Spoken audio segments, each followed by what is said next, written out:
All right, first things first. AI isn't just some one-size-fits-all magic. It's made up of different flavors, each with its own set of superpowers.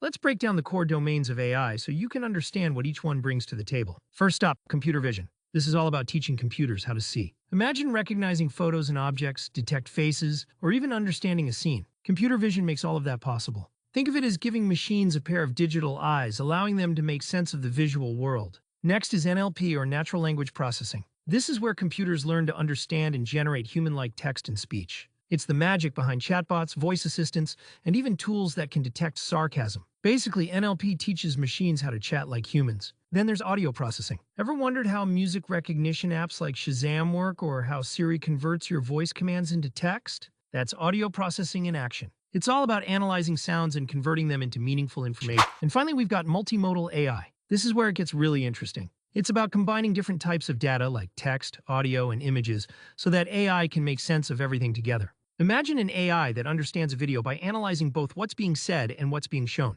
That's multimodal AI at work. If you are ready for a deep dive into these AI domains, I've got some killer resources for you for free, from Stanford University's Vision and NLP courses to Coursera's dedicated courses. All the course links are in the description below. Drop your questions in the comments, smash the like button if you learned something new, and don't forget to subscribe for more AI goodness.